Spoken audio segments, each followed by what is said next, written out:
मेरे प्यारे भाइयों और बहनों, ये बहुत ज़रूरी है कि हम बार बार खुद को याद दिलाएं कि हमें इस दुनिया में क्यों भेजा गया, हम ज़मीन पर क्यों आए, अल्लाह ने हमें इस दुनिया में आने के लिए क्यों चुना। और ये समझना भी ज़रूरी है कि जैसे हमें लाया गया है वैसे ही एक दिन हमें वापस जाना भी है। जब हम सेहतमंद होते हैं और सब कुछ ठीक चल रहा होता है तो हमें लगता है कि हम कभी नहीं मरेंगे, लेकिन जब मौत का वक्त आता है तो फिर बहुत देर हो जाती है, क्योंकि उस वक्त कुछ लोग अपनी जिंदगी का असल मकसद ही नहीं समझ पाते। किसी ने मुझे बनाया, किसी ने आपको बनाया। हम मोमिन हैं, हम यकीन रखते हैं कि हमारा खालिक अल्लाह है।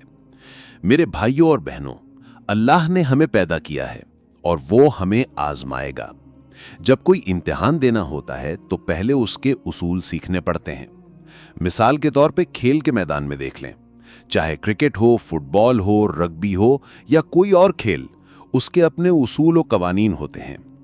खेल खेलने वाले उन उसूलों के पाबंद होते हैं, वरना खेल खत्म हो जाता है। ये उसूल किसने बनाए? खेल बनाने वालों ने।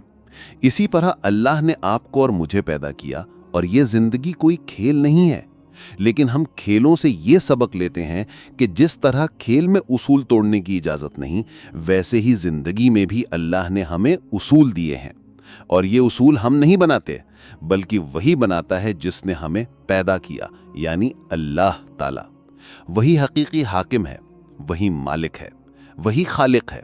इसलिए वही हक रखता है हुक्म देने का और फैसला करने का। क्यों अल्लाह को यह हक है कि वो तय करे कि हमें क्या करना चाहिए और क्या नहीं करना चाहिए? क्योंकि उसने हमें पैदा किया। मेरे पास इसका क्या सबूत है कि अल्लाह ने मुझे पैदा किया? मैं तो ये भी नहीं जानता कि अपनी पैदाइश से 1 साल पहले कहाँ था सिवाय अल्लाह के, और ना ही मुझे इल्म है कि मौत के फौरन बाद कहाँ जाऊंगा सिवाय अल्लाह के।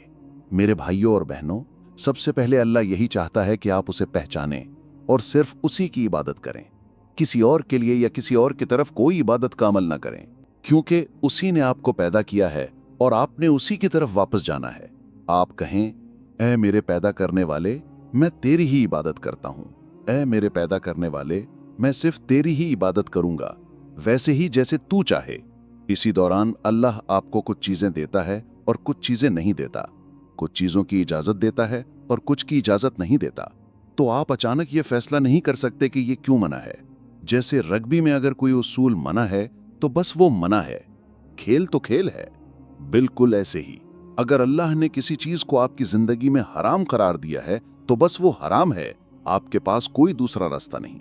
अल्लाह ताला कुरान में फरमाते हैं कि किसी मोमिन मर्द या औरत के लिए ये जायज नहीं कि जब अल्लाह और उसके रसूल सल्लल्लाहु अलैहि वसल्लम किसी बात का हुक्म दे दें तो उनके पास अपनी मर्जी या इख्तियार बाकी रहे।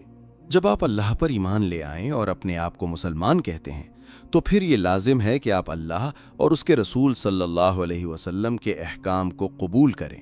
अगर कोई ये समझता है कि अल्लाह का हुक्म गलत है और उसके पास इससे बेहतर राय है तो ऐसा शख्स ईमान से महरूम हो सकता है।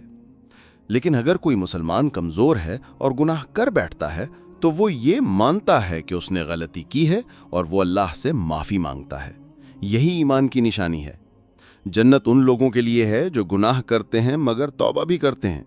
जहन्नम उन लोगों के लिए है जो गुनाह करते हैं और तकब्बुर करते हैं, अपनी गलती पर इसरार करते हैं। याद रखें, जन्नत कामिल और गुनाहों से पाक लोगों के लिए नहीं है, क्योंकि कोई इंसान मुकम्मल नहीं, बल्कि जन्नत उन खताकार बंदों के लिए है जो तौबा करते हैं। और जहन्नम उन लोगों के लिए है जो नाफरमानी करते हैं और शर्मिंदा भी नहीं होते। मेरे भाइयों और बहनों, अल्लाह ने हमें इस दुनिया में नेमतें दी हैं। उनमें से एक नेमत ये भी है कि अल्लाह हमें शरीक हयात अता फरमाता है। अल्लाह उन लोगों को भी अच्छा जीवन साथी अता करे जिनके पास अभी शरीक हयात नहीं है, और हमें अच्छा शौहर या बीवी मिले जो दीन और ईमान पर कायम रहने में हमारी मददगार हो। मेरे भाइयों और बहनों, जिंदगी के कुछ मराहिल ऐसे आते हैं जब हम पहले से ज्यादा तन्हा हो जाते हैं। मिसाल के तौर पर, जब आप छोटे होते हैं तो वालिदैन और बहन भाई साथ होते हैं, लेकिन जैसे जैसे आप बड़े होते हैं आपको समझ नहीं आती कि असल में आपको अपने पांव पर खड़ा होना है। आपको खुद कमाना है, खुद मेहनत करनी है, खुद जद्दोजहद करनी है। मर्द हो या औरत, सबको अपना किरदार अदा करना है। ऐसा वक्त भी आ सकता है जब कोई दूसरा आपका ख्याल रखने वाला ना हो। इसलिए अपने ऊपर रहम न करें, उठें, मेहनत करें, चलें, आगे बढ़ें। आपके 10 बहन भाई भी हों तब भी मुमकिन है कि जिंदगी आप सबको अलग कर दे। ये दुनिया ही जुदा करने की जगह है, या तो मौत के जरिए या फासलों के जरिए। मिसाल के तौर पर आपकी बेटी की शादी न्यूजीलैंड हो जाए, आप वहां चले जाएं तो बाकी सबसे दूर हो जाएंगे, लेकिन वहां भी अल्लाह कुछ और भलाई अता करेगा। कभी कभी हम अपनी नेमतों की कदर उस वक्त करते हैं जब वो हमारे पास नहीं रहती, इसलिए हमेशा अल्लाह का शुक्र अदा करें जो कुछ उसने अता किया है। अगर आप बीमार हैं तो किसी के नाज नखरे की उम्मीद न रखें। एक दिन ऐसा भी आ सकता है कि कोई देखने वाला ना हो। आपको खुद उठना होगा, काम करना होगा, खाना बनाना होगा, अपना ख्याल रखना होगा। ये सब अल्लाह की तरफ से आजमाइश और जिम्मेदारी है। आप अकेले ही हैं। क़यामत के दिन भी आपको अकेले ही उठाया जाएगा। जब आप इस दुनिया में आए तो अकेले ही आए। हाँ, अगर जुड़वां या 3-4 एक साथ हों तो अलग बात है, मगर आमतौर पर इंसान अकेला ही आता है। और जब आप दुनिया से रुखसत होंगे तो भी अकेले ही जाएंगे। कब्र में भी अकेले होंगे और क़यामत के दिन भी अकेले ही खड़े होंगे। अल्लाह ताला कुरान में फरमाते हैं, तुम हमारे पास अकेले ही आए जैसे हमने तुम्हें पहली बार पैदा किया था, और जो कुछ हमने तुम्हें दिया था तुम पीछे छोड़ आए। क़यामत के दिन अल्लाह ताला फरमाएंगे, कहाँ गए वो सिफारशी जिन्हें तुम दुनिया में मेरा शरीक ठहराते थे?